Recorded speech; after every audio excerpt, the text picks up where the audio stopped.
Now I was going to snip from the bottom and figured I'd probably snip through the mould itself, so I decided to put my scissor edge down the top instead, making sure I didn't cut that mould in half.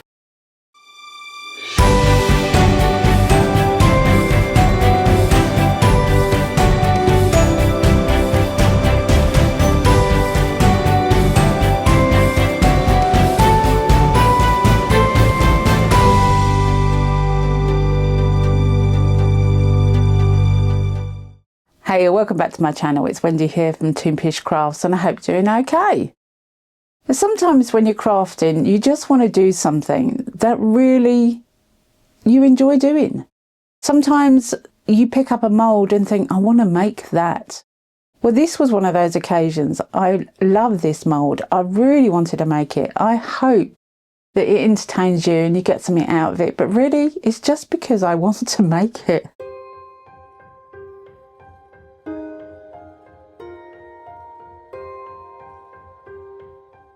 This is the mould that I want to make. It's a Harry Potter type Hogwarts hat mould, and it has a base with it as well. Now, don't hate me, but I don't actually know where this came from. I have so many moulds in my collection and I really don't know where this came from. However, I do know that intoresin do sell the hat part, if that helps. And I'll put intoresin's link in the description box below the video, with a discount code as well, which always helps.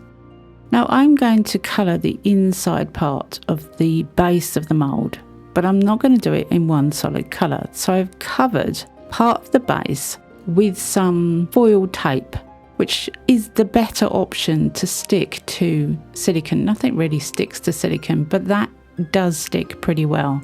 I'm also covering the bottom part of the mould, which I don't want coloured, in gaffer tape. No, that won't stick, but it does stick to itself. So if I have a big enough piece, it will stick to itself and hopefully stay in place. I'm going to start by colouring one half of the top part of this mould, which will be the inside bit of the piece when it turns out, in one of Toonpish holographic colours. This is holographic chameleon in copper gold. I'm planning on this piece being half and half two colours, as in the colour of Gryffindor, which is a kind of mustard colour with a reddish colour, I believe. So I'm colouring half of the bottom part of the mould, determining where I want the colour to go up to. I actually don't want it around the lip, although I started colouring it around the lip, but that's not where I wanted to go. So I stopped colouring it around the lip, and I'm just colouring round the inside circle. As I said, this will be the inside of the pot.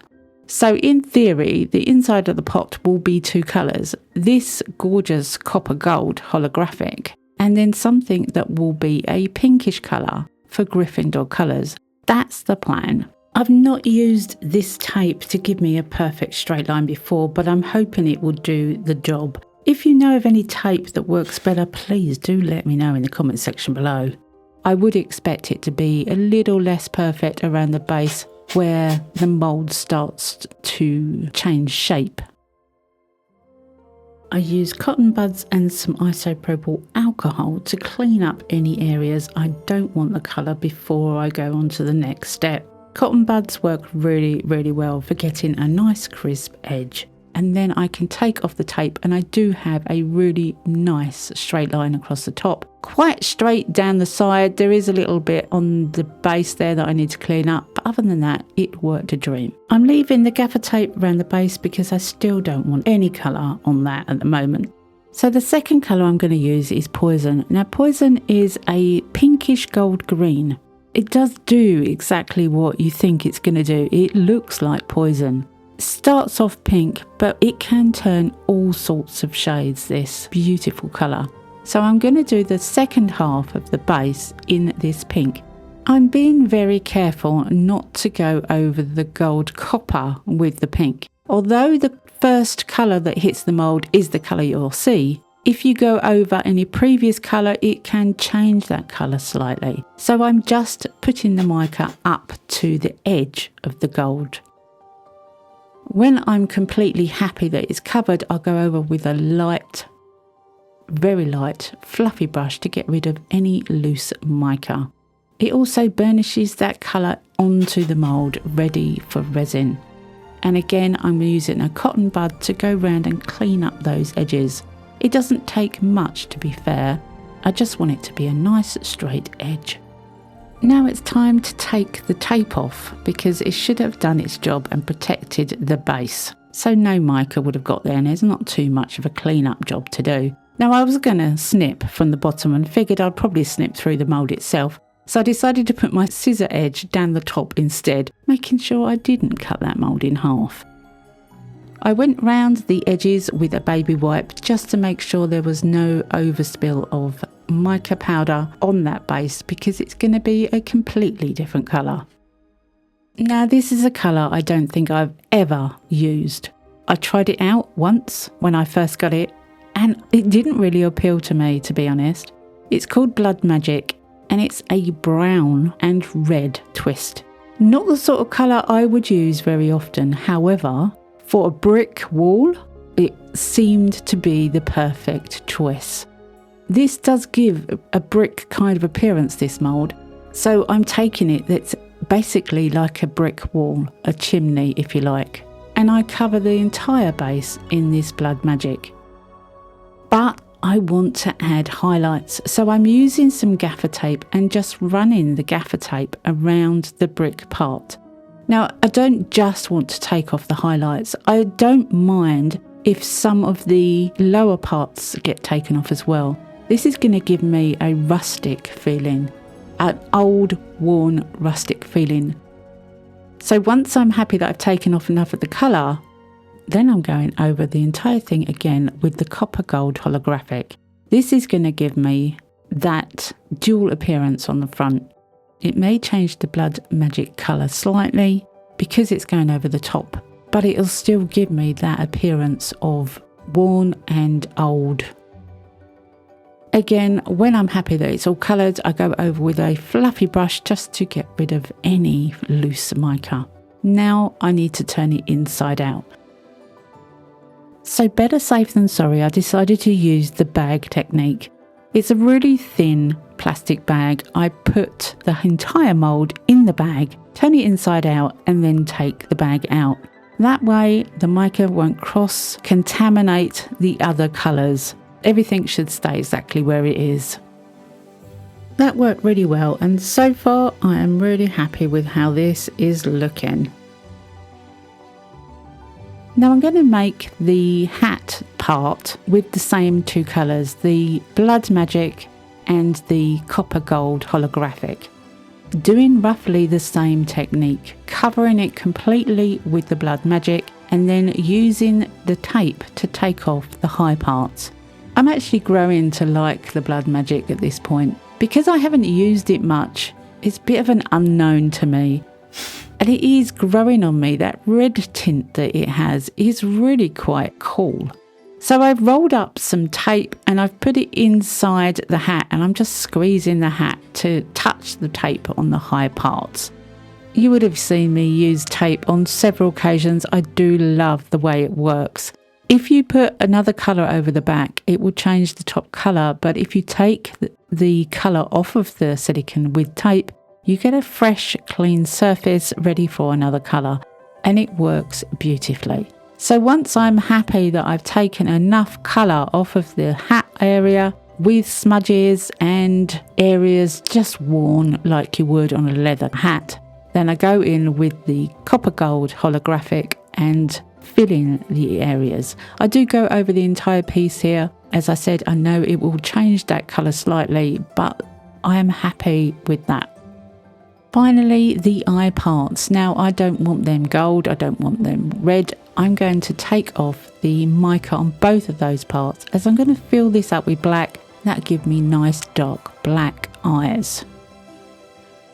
Then it's time to make up some resin. Now I'm using polyurethane resin here. You're going to have to use polyurethane, but for quickness, sometimes I really run out of time, so I use polyurethane just because it's so quick. I could have done with making up a bit more resin. In hindsight, which is always good, isn't it? Hindsight is ideal. 120 of each part would have worked better. I ended up being short on resin because I only made 80 part A and 80 of part B. But as I said, hindsight is a wonderful thing. So I pour in the black into the pot part of the mould, and I do move the mould around to try and get any stuck air that may have got around those bricks out, because I don't want bubbles in my piece. Nobody does really.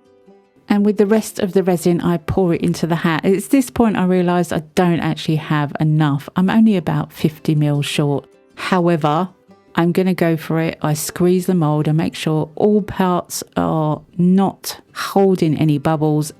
Polyurethane cures within 45 minutes. Well, this one does anyway. Most polyurethanes will cure really quickly. But because of that, you get less working time. And as I was short of resin, I needed to get that lip area completely filled before the first part had actually cured. So I was in a rush here. I made up some more polyurethane and I was still short, but there was enough to go under the lip. That was the important bit where air gets stuck. Once I'd filled that up, I made up another few grams and poured in again. And you could see an air pocket came out from under the lip there. Really important not to get those under there, because you will see it.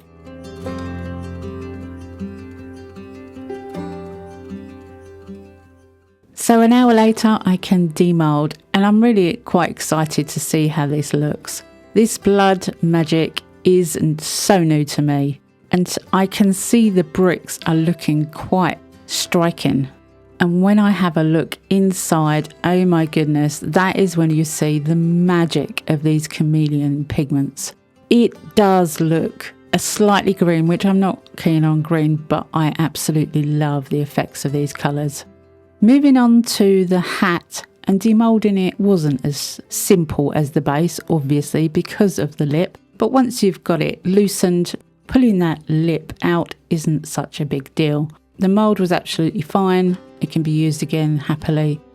And I really, really like this. It fits on the base, absolutely beautiful. Now, I did think it's still missing something. So what can we do? So I decided to go a little bit further with this piece. I printed out a 9 3/4 platform sign and some train tickets. I just downloaded them from free downloads on Google, printed them on sticker paper, and then I could place them where I wanted. I knew the size of the circle I wanted the picture for, but trying to get the size printed was a little bit beyond me. Now, the first one I cut of the platform sticker was too small, far too small, so I cut another one out. Luckily, I'd printed 4 because I wasn't sure of the size. And this one had a little bit of a white edge around the outside that actually fit better in the centre of the base of the hat. Once I was happy where it was being placed, and the first time I put it, it wasn't. This is just sticker paper, white sticker paper that I got from Amazon. It's nothing special, it's not permanent vinyl.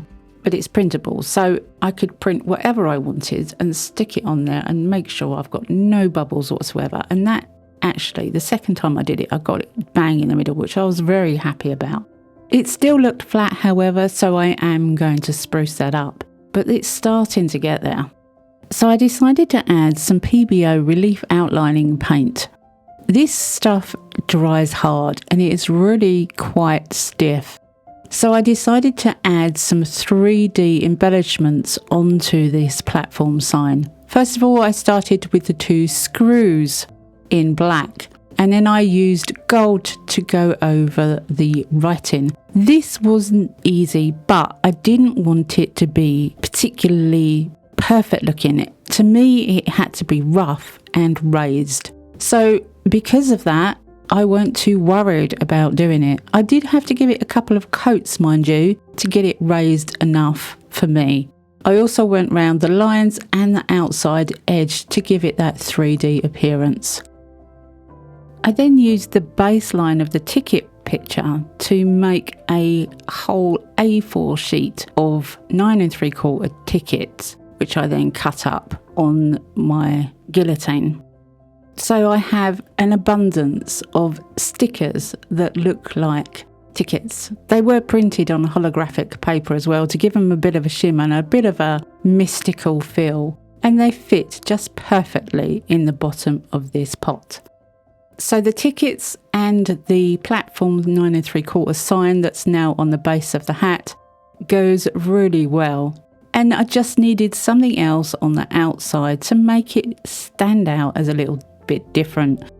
So I took one of the tickets and decided to do a little bit of a graffiti piece on the outside. As I said, this is just holographic sticker paper printed on my printer. And I think a little bit of graffiti on a wall just makes it look so unique. I then put some graffiti art on the other side saying I love Harry, and the piece is finished, and I absolutely love this. That blood magic has definitely surprised me. It goes so well with the gold. It shimmers more than I thought it would, and the colours inside just glisten like magic.